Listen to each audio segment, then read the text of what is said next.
Can I just show the people you got your hair red? Somebody was copying off of you, cousin. There's only one of me, cousin. I tell them she had her hair just like you. Why? I was fucking upset. Why? That's right. Tell her don't copy off of you. There's only one. Exactly. I gotta go get our aluminum pans and stuff. Oh, I okay, don't want to do nothing do that the last That's minute. a And then I'm going to minute. get my whole case of chicken. Oh, We might don't get no stamps. I was gonna bust you upside your head. We might don't get no stamps next month. You was snoring too. Why are those pants so tight? What? Shut down. There's no food stamps, so I don't have any money for fast food. That means I had to make my own breakfast this morning. I gotta hurry. Is that a shell? Ah, no time.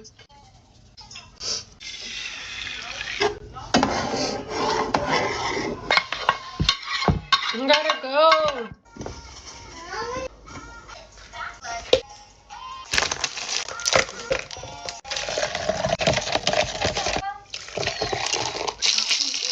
Got a stain already.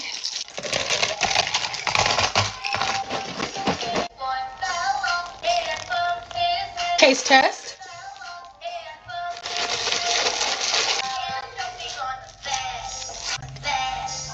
I have to run out the door, but it would have been much more convenient for me to go through the McDonald's drive-thru, give me a warm, nice McGriddle with the crispy hash brown on the side, and actually go to Starbucks. But I guess I have to start budgeting more because I don't have the money for it right now. I gotta cut expenses. See, this is my issue. When something comes down and when you lose what you had, the good thing that you had this entire time, now all of a sudden we're creating a budget. If you were making it just fine and you weren't budgeting and you weren't even paying attention and you didn't have a worry in the world, then that lets me know that you were in a surplus. A surplus. That means you were getting more government assistance than you probably needed. And you didn't capitalize on it and you didn't take advantage of it while you had it. And had you done that, you would have been in a much better position to be able to endure this time that's going by right now with the cuts that has already happened, as well as may even be looming on the horizon. And here's my issue.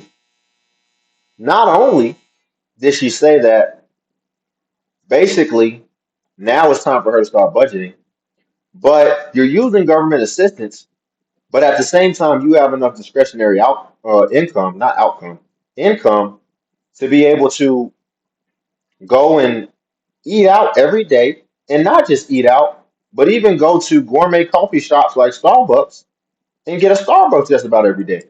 Because you mentioned that now you had to switch up your regimen in order to adapt to what's going on right now. You should have been living like that already.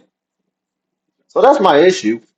And what it goes to show is it just really creates another data point that shows that there's a lot of people, able bodied, maybe even able budgeted, that are taking advantage of the system who really don't need it and really haven't they're getting more resources than they need, and they've never even attempted to be resourceful, but now that their hand has been forced, now people are getting resourceful when you probably should have tried that option before you even decided to go the government assistant route, so that people who actually do need it are able to get on it and it's a more seamless transition for them. Now, I'm not reacting to that first video of this. I can't think of anything I need to say about that. So let's just watch something else. 1,592 stamps. Period. Thank you, EBT. EBT getting ready to be shut down completely as of November the 1st. I'm seeing all of these videos, as I'm sure you all have, of people complaining, saying that they're going to start stealing, and don't say anything to me if I'm walking out of the store with a thing of groceries because I can't feed my children. I haven't seen one video of anyone begging for a job. I haven't seen one video saying, you know what, they about to cut off my EBT. Y'all, anybody hiring? I haven't heard not one of those videos. Not one. You live in America. Okay? And regardless of how you feel, you live in the land of opportunity, young lady.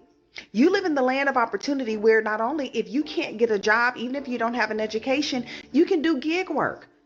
You can go be a bartender. You can go outside and beg. You have opportunity after opportunity. Even if you have a car, I just heard that people can do DoorDash or something that they'll loan you a car. You get to rent a car to do that.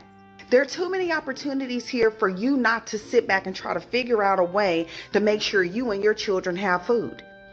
Because you didn't make your children on your own. We're not even going to go there. And I'm not hating on nobody getting no EBT, but get people going through a tough time, but it's something. Hold on, y'all. The house is on fire. She's cooking. She's cooking. And round of applause because first and foremost, what I love is that two things. One, she's not in the bed. And two, she doesn't have a shower cap on her head. Now, does she still look homely? Right? Yes. But she's presenting. She's showing that she's up and she's active, and that's what I like to see. This is good representation. And she's articulating herself very well. Now, let's address some of the things that she said. A lot of the things that we say over here, right? But more importantly, what I really want to fixate on is the fact that she mentioned you're begging for your benefits, which, funny enough, I never really see the disabled or the elderly coming on here begging. It's always the youngest able bodied people who might have made certain decisions for themselves that put them in that situation. But let's stay on track. She said that you're on here begging for your assistance or for money or that you're going to go steal, whatever the case. But we never see you being proactive about how can you work? How can you bring in income? And how can you use your time wisely and ultimately have dignity?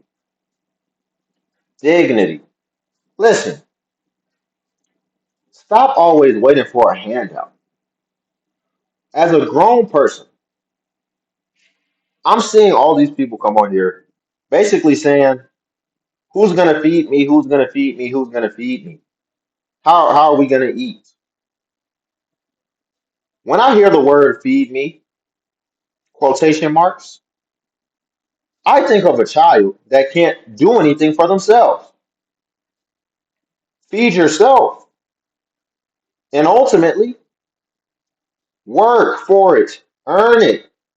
That's my main thing. Because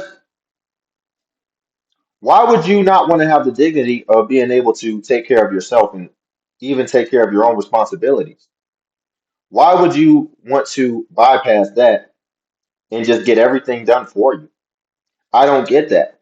Do things happen? Yes.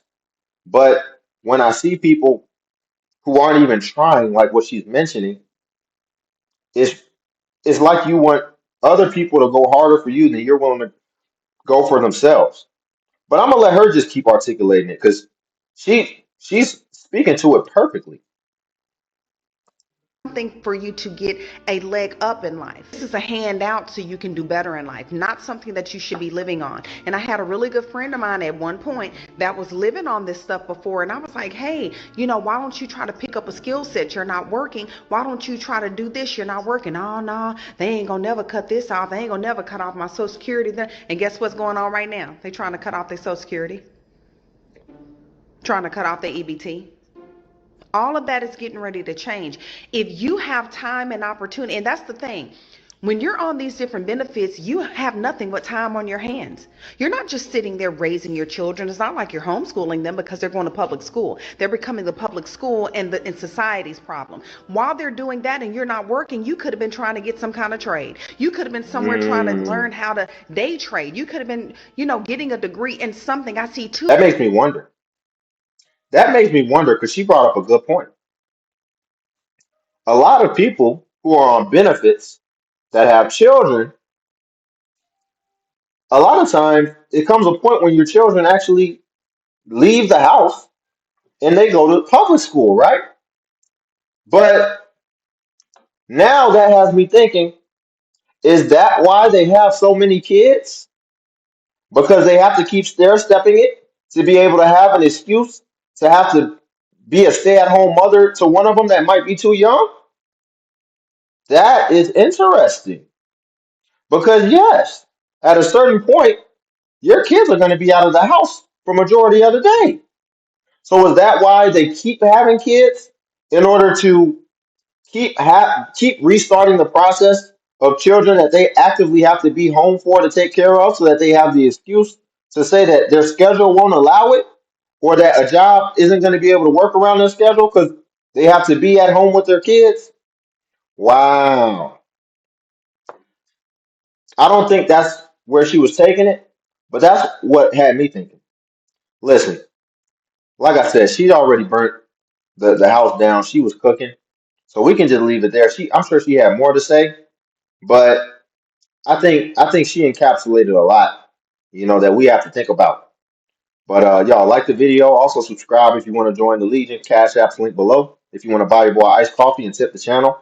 And also feel free to join the Patreon where I have self-improvement content. Until then, I'll catch you in the next video.